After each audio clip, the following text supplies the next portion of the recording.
আল মাহদি আল মুনতাজার, আমরা ওনার অপেক্ষায় আছি, উনি আসবেন, আমরা এটা বিশ্বাস করি। কিন্তু ইদানিংকালে খুব বেশি শোনা যায় যে ইমাম মাহাদি হয়তো এ সালেই চলে আসবে বা 19 সালে আসবে, কেউ বলছে 2025-এর মধ্যে আসবে, কেউ বলছেন যে কিয়ামত চলেই আসলো। এ জাতীয় যে কথাগুলো বলা হয় এগুলোর আসলে কোনো ভিত্তি নেই।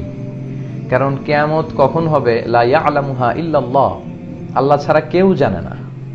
সো যারা এগুলো বলে এগুলো তাদের ব্যক্তিগত অবজারভেশন, ব্যক্তিগত কথা। আমরা জানি না ইমাম মাহদি কবে আসবে। তবে হ্যাঁ, কিয়ামতের যে ছোট ছোট আলামত আছে, the minor signs of the day of judgement, কিয়ামতের ছোট্ট আলামতগুলো, এই আলামতগুলোর বেশিরভাগই কিন্তু প্রকাশিত হয়েছে। তো এই জন্য অনেকেই ভাবছেন যে ইমাম মাহাদির আগমন হয়তো কাছাকাছি। হ্যাঁ, সেটা হতে পারে, সেটা হতে পারে, কিন্তু 18 সালেই আসবে, 19 সালেই আসবে, 25 সালেই আসবে, এমনটি বলা আসলে ঠিক না। কারণ এগুলো আল্লাহ ছাড়া কেউ জানে না।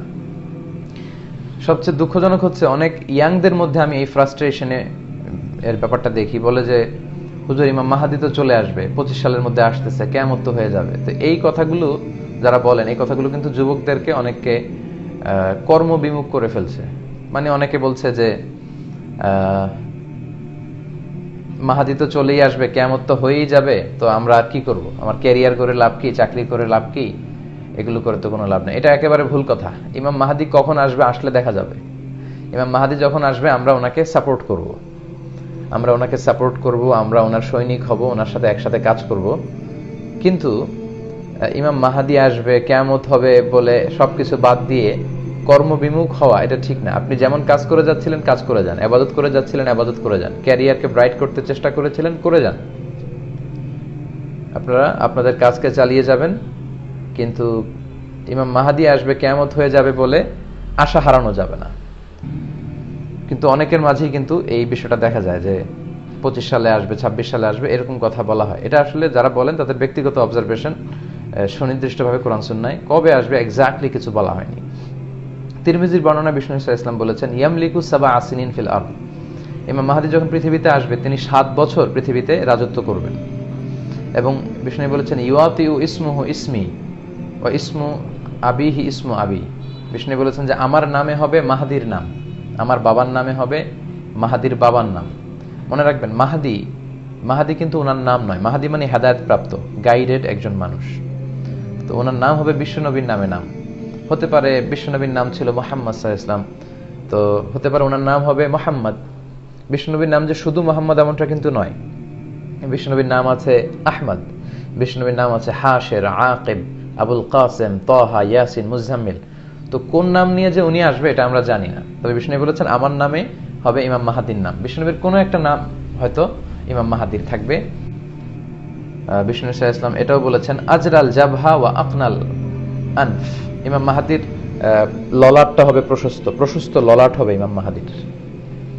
এবং আকনাল আনফ, টল নোজ হবে, প্রমিনেন্ট নোজ, খুব উঁচু নাক হবে ইমাম মাহাদির, প্রশস্ত ললাট, উঁচু নাক। আল মাহদি মিন আইত্রাতি, আবু দাউদের আরেক বর্ণনা বিষ্ণু বললেন ইমাম মাহাদি আমার বংশের হবে, হাশমি খানদানের হবে, কুরাইশি হবে, মিন ভুলদি ফাতেমা, ফাতেমা রাদিয়াল্লাহু তাআলা আনহার যে বংশের ধারাক্রম, উনার বংশে আসবে ইমাম মাহাদি। ইয়াখরুজু মিন নাহিয়াতিল মাশরিক, উনি প্রাচ্য থেকে আসবেন, উনি পাশ্চাত্য থেকে আসবেন না। ইমাম মাহদি তিনি কিন্তু ইউরোপ, আমেরিকা, অস্ট্রেলিয়া থেকে আসবেন না, উনি আসবেন হচ্ছে প্রাচ্যের কোনো একটা দেশ থেকে। ইয়ামলাউল আরদা কিসতান ওয়া আদলা, আবু দাউদের আরেক বর্ণনায় বলা হয়েছে যে তিনি পৃথিবীতে যখন আসবেন তখন 7 বছরের শাসনামলে উনি পৃথিবীকে ন্যায়, নীতি, সাম্য, ভ্রাতৃত্ব, ইনসাফ আর জাস্টিস দিয়ে পরিপূর্ণ করবেন। অবশ্য কোনো কোনো বর্ণনায় পাওয়া যায় উনি 8 বছর থাকবেন, কোনো বর্ণনায় পাওয়া যায় 9 বছর থাকবেন। তবে 7 বছর যে থাকবেন এই মতামতটা বেশি শক্তিশালী। তবে ইমাম মাহাদি চলে এসেছেন, চলে আসবেন 2 বছর পরে, কিয়ামত হয়ে যাবে, এ নিয়ে হতাশ হওয়ার কোনো কারণ নেই। কারণ এই কথাগুলো অনেক যুবকদেরকে কিন্তু হতাশ করে দিচ্ছে, তারা কর্মবিমুখ হয়ে যাচ্ছে। বরং এমনটা না করে আপনাদের যে এনথিউসিজম, আপনাদের কর্মস্পৃহা, উম্মাকে সামনের দিকে এগিয়ে নিয়ে যাওয়ার জন্য আপনাদের যে কর্মতৎপরতা, আপনাদের প্রাণঢালা উচ্ছ্বাস, জীবন শক্তি, এগুলোকে কাজে লাগাতে হবে। ইমাম মাহাদি যখন আসবে তখন আমরা দেখব, তখন আমরাই সবাই কথা বলবো ইমাম মাহাদির ব্যাপারে এবং ওনাকে আমরা সাপোর্ট করবো ইনশাআল্লাহ। আশা করি প্রিয় ভাই উত্তর পেয়েছেন। একজন ভাই প্রশ্ন করেছেন যে দাদার আগে বাবা মারা গেলে নাতিরা দাদার সম্পদের মালিক হবে কিনা, এরকম ঘটনা কিন্তু অনেক সময় ঘটে থাকে। দাদার আগে মারা গিয়েছে বাবা, ছোট ছোট নাতি নাতনি আছে, তারা সম্পদ পাবে কিনা। আচ্ছা, শরিয়া পার্সপেক্টিভ থেকে কথা হচ্ছে না, দাদার আগে বাবা মারা গেলে নাতি নাতনিরা সম্পদ পাবে না। কেন পাবে না? কারণ দাদার কাছ থেকে তো বাবা পাবে, নাতি পাবে না। নাতি তো সেকেন্ড স্টেজে, ফার্স্ট স্টেজ এখানে আপনাকে কনসিডার করতে হবে। মানে দাদার কাছ থেকে পাবে বাবা, চাচা, ওনারা, কিন্তু নাতিরা পাবে না। কিন্তু কখনো এরকম হতে পারে যে দাদার আগে বাবা মারা গিয়েছে, এখন যে নাতিরা আছে তারা খুবই অসহায়, ইয়াতীম, টাকা পয়সা নেই। তো তখন দাদা যেটা করতে পারে, দাদা ওয়াসিয়াত করতে পারে, ওয়াসিয়া যেটাকে উইল বলে। 1/3, 1/3 সর্বোচ্চ, বা তার কম, কিন্তু তার বেশি করা যাবে না, ওয়াসিয়াত করা যায়। সেক্ষেত্রে যারা ওয়ারাসা, বাই ডিফল্ট উত্তরাধিকার সম্পদের মালিক হবে, তাদের ব্যাপারে ওয়াসিয়াত করা যায় না। বরং যারা ওয়ারাসা নয় তাদের ব্যাপারে ওয়াসিয়াত করা যাবে। তো 1/3, আসুলুস ওয়াসুলুসু কাসীর, 1/3 তো অনেক। তো এটা চাইলে দাদা করতে পারেন, কিন্তু দাদার আগেই যদি বাবা মরে যায়, নাতিরা পাবে না। তবে হ্যাঁ, নাতিরা আসবা হিসেবে পেতে পারে যদি চাচা না থাকে। মানে ওই দাদার মাত্র একটাই সন্তান ছিল, সে মারা যাওয়ার পরে শুধু নাতিরা আছে, তখন নাতিরা পাবে। কিন্তু যদি চাচা থাকে তাদের, তাহলে নাতি নাতনিরা সম্পদ পাবে না।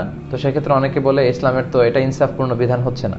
তো সেক্ষেত্রে ইসলাম ইনসাফের যে রাস্তাটা খোলা রেখেছে সেটা হচ্ছে ওয়াসিয়াত করা যেতে পারে 1/3। দাদা চাইলে নাতি নাতনিকে সর্বোচ্চ 1/3